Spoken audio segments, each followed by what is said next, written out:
Nah, selanjutnya kita akan bicara tentang medan listrik dan hukum Gauss. Oke, medan listrik itu sendiri merupakan ruangan di sekitar muatan.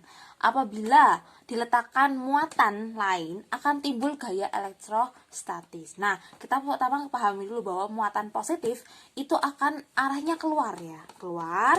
Sedangkan muatan negatif itu arahnya masuk, seperti itu ya. Jadi dari positif, kalau ada positif sama negatif, maka yang positif mengeluarkan, yang negatif memasukkan, seperti ini ya, arah-arah gaya listriknya. Nah, besarnya medan listrik itu dinyatakan dalam kuat medan listrik atau disimbolkan dengan E, di mana kuat medan listrik merupakan besar gaya kolom yang bekerja pada muatan uji dibagi muatan uji itu sendiri. Nah, misalnya ada titik P di sini ada muatan positif sejauh R, maka titik P ini akan memperoleh nilai medan magnet sebesar E, gitu ya, arahnya menjauh gitu, karena muatan positif arahnya keluar gitu ya.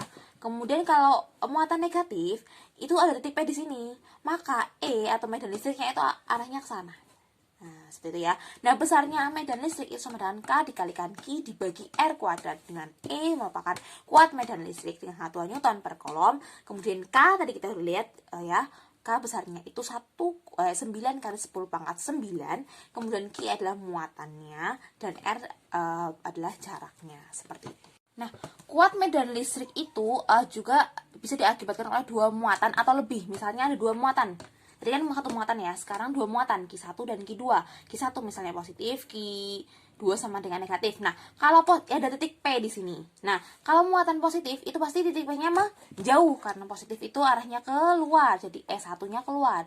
Kemudian Q2-nya negatif, arahnya itu masuk, berarti ke sana ya, E2 ke sana. Nah, besar dari gaya atau besar dari kuat medan listrik di sini itu besarnya berapa? Pertama kita cari E1 dulu. E1 rumusnya apa? K dikalikan Q1 per R1 kuadrat. Kemudian E2 sama dengan K dikalikan Q2 per E2 kuadrat. Nah, baru bisa dicari EP-nya. EP-nya sama dengan akar dari E1 kuadrat ini dikuadratkan ditambah E2 ini dikuadratkan ditambah 2 kali E1 E2 cos theta. Nah, sudah berikan contoh yang ada di buku halaman 44. Bisa lihat, sudah bacakan, dua buah benda titik masing-masing bermuatan listrik positif 15 mu kolom dan min 25 mu kolom terpisah dengan jarak 10 cm. Titik P berada di tengah-tengah antara kedua muatan tersebut. Hitunglah kuat medan listrik di titik P.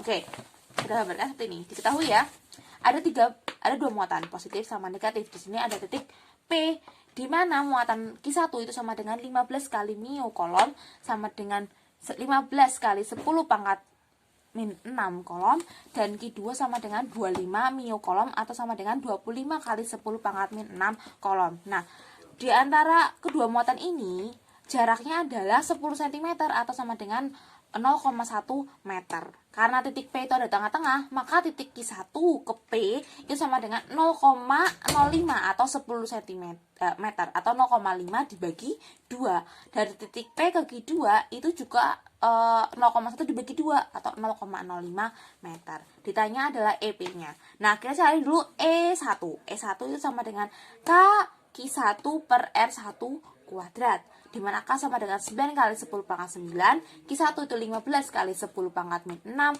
per R1 nya sama dengan 0,05 dipangkatkan 2 atau sama dengan 5 kali 10 pangkat 4 kali 10 pangkat 7 Newton per kolom. Terus E2 nya sama dengan Q2 per R2 kuadrat atau sama dengan 9 kali 10 pangkat 9 dikali 25 kali 10 pangkat 6 per 0,05 kuadrat sama dengan 9 kali 10 pangkat 7 Newton per kolom. Nah, KEP nya karena arahnya ke sana semua ya, ini positif kan arahnya ke sana, menolak, jadi E1. Ini kan negatif, arahnya ke sana juga, tertarik, jadi E2. Berarti dijumlahin karena arahnya ke kanan semua, maka E1 ditambah E2 atau 5,4 kali 10 pangkat 7 ditambah 9 kali 10 pangkat 10 pangkat 7 sama dengan 14,4 10 kali 10 pangkat 7 Newton per kolom. Jadi untuk masalah listrik statis ini kita harus memperhatikan bentuk dari lintasannya, mana yang mau rumus yang kita gunakan, seperti itu. Kalau mengadu sudut seperti ini, maka pakai rumus yang seperti ini. Jika lurus seperti ini lintasannya, maka pakai yang seperti ini. rumusnya seperti itu ya. Selanjutnya adalah flux listrik dan hukum Gauss. Flux listrik itu simbolnya seperti ini ya, kayak 0 terus dicoret kayak gitu. Merupakan jumlah garis gaya listrik yang menembus permukaan secara tegak lurus. Nah, ini ada permukaan ya. Kemudian ada gaya atau medan listrik itu menembus secara tegak lurus seperti itu. Ya.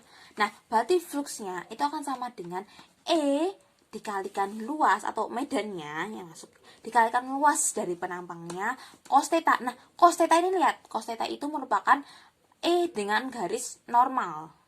Seperti itu ya, dengan garis yang tegak lurus dengan luas permukaan, dengan permukaannya seperti ya. Flux merupakan ini merupakan flux listrik dengan satuan Newton meter kuadrat per sekon. Kemudian E merupakan kuat medan magnet dengan satuan Newton per sekon, Newton per kolom. Kemudian A merupakan luas permukaan dengan satuan meter persegi, dan theta merupakan sudut antara arah medan terhadap normal bidang. Nah, sedangkan hukum Gauss sendiri itu merupakan jumlah neto garis-garis gaya medan listrik yang menembus permukaan tertutup berbanding lurus dengan jumlah aljabar muatan-muatan listrik yang dilingkupi permukaan tertutup itu, dan berbanding terbalik dengan permitivitas vakum. Atau seperti ini ya, misalnya ada muatan positif, ini muatan negatif-negatif. Nah, muatan positif ini keluar ya, keluar. Nah, berarti flux di sini karena dia ada di ruang tertutup semua, berarti fluxnya sama dengan 0. Beda sama ini ada berapa? Ada 5 muatan positif dan 3 muatan negatif. Muatan positifnya kan negatif, nah yang 2 keluar. Nah, makanya fluxnya itu sama dengan flux muatan yang keluar itu sama dengan 2. Nah, misalnya flux itu akan sama dengan Q dibagi permitivitas vakum seperti itu ya. Kemudian untuk soalnya sudah ambilkan dari soal nomor contoh 4 halaman 46. Medan listrik homogen sebesar 6 kali 10 pangkat 7 Newton per kolom menembus bidang seluas 20 cm persegi dengan arah membentuk sudut 37 terhadap bidang. Hitunglah besarnya flux listrik yang menembus bidang tersebut. Oke, kita tahu bahwasanya E tadi medannya itu 6 kali 10 pangkat 7 Newton per sekon. A-nya sama dengan 20 cm persegi. Kita rubah ke meter gitu ya.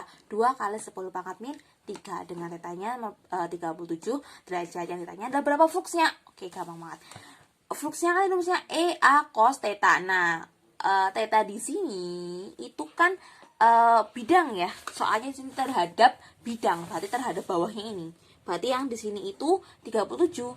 Yang ditanya cos theta itu kan yang sudut antara E dengan garis normal, berarti 90 dikurangi 37 atau sama dengan 53 seperti itu. Maka sudutnya yang kita pakai adalah 53. E-nya tadi 6 kali 10 pangkat 7, kemudian A-nya sama dengan 2 kali 10 pangkat min 3, dan cos-nya sama dengan 53 derajat. Sama dengan 7,2 kali 10 pangkat 4, satuannya adalah Weber. Seperti itu. Oke, materi yang terakhir atau yang terakhir hari ini adalah medan listrik pada distribusi muatan kontinu. Nah, medan listrik ini ada pada bola yang berongga dan ada pada 2 keping yang sejajar. Nah, kalau ada pada bola-bola, jadi bola berongga ini ada muatan positifnya di luar gitu ya. Nah, Ustazah membagi menjadi ada titik A di sini, ada titik B di permukaannya, ada titik C di luar permukaannya. Nah, bagaimana kuat medan listriknya? Nah, ketika kuat medan listriknya itu ditanyakan dari titik A atau ada di dalam bola, itu maka EA-nya atau medan di titik A itu akan sama dengan 0 karena di dalam bola. Kemudian, kalau misalnya di titik B atau di permukaan, maka EB-nya itu akan sama dengan K dikalikan Q per R kuadrat atau jari-jarinya. Jari-jari bola, karena ada di permukaan, otomatis jarak antara pusat dengan permukaan itu sama dengan R. Kemudian jika di titik E atau di luar bola, maka EC-nya atau medan C-nya itu sama dengan K dikalikan Q dibagi RC kuadrat, seperti itu. R itu jarak antara pusat dengan titik C. Selanjutnya adalah medan listrik di 2 keping sejajar. Nah, ini ada keping nih sejajar, ini muatan positif, ini muatan negatif. Di mana muatan positif itu arahnya keluar gitu ya. Nah, jaraknya itu antara 2 keping itu D. Nah, Mencari medan listriknya itu sama dengan rapat muatan dibagi permitivitas listrik udara, di mana permitivitas itu persamaan atau nilainya adalah 8,85 kali 10 pangkat min 12, seperti itu. Untuk soalnya sudah ambilkan dari halaman 47. Contohnya adalah sebuah bola konduktor berrongga jari-jarinya 5 cm diberi muatan merata pada seluruh bagian bola sebesar 27 mu kolom. Hitunglah kuat medan listrik di titik yang berjarak 4 cm dari kulit bola. Oke. Nah, ini ada kulit bola nih. R-nya itu 5 cm atau 0,05 meter ya. Kemudian yang ditanyakan adalah berapa medan listrik di titik yang berjarak 4 cm dari ini ya, dari dari kulit. Nah, Q di sini adalah 27 mu kolom atau 27 kali 10 pangkat min 6 kolom gitu ya. Kita tahu R-nya berapa? Berarti kan R kan di sini titiknya nih. Berarti kan harus ada dari ke sini sama ke sini. Berarti di sini ke sini itu adalah 5 cm atau 0,05 ditambah ke sini itu 4 cm atau 0,04. Berarti 0,05 ditambah 0,04 sama dengan 0,09. Nah, kita cari E-nya. E-nya itu rumusnya apa? K dikalikan Q dibagi R kuadrat, di mana K sama dengan 9 kali 10 pangkat 9 dikali 27 kali 10 pangkat min 6 dibagi ya. Dibagi R-nya berapa ini? 0,09 dipangkatkan 2 akan sama dengan 3 kali 10 pangkat 7 Newton. Kemudian untuk soal yang nomor 2 sudah berada di sini. Dua keping konduktor luasnya sama 40 cm persegi diberi muatan yang sama tetapi berbeda jenis. Jika berbeda jenis ya, jika kuat medan listrik di antara kedua keping adalah ini atau 5 kali 10 pangkat 5 Newton per kolom, hitunglah besar muatan masing-masing keping. Oke. Ya.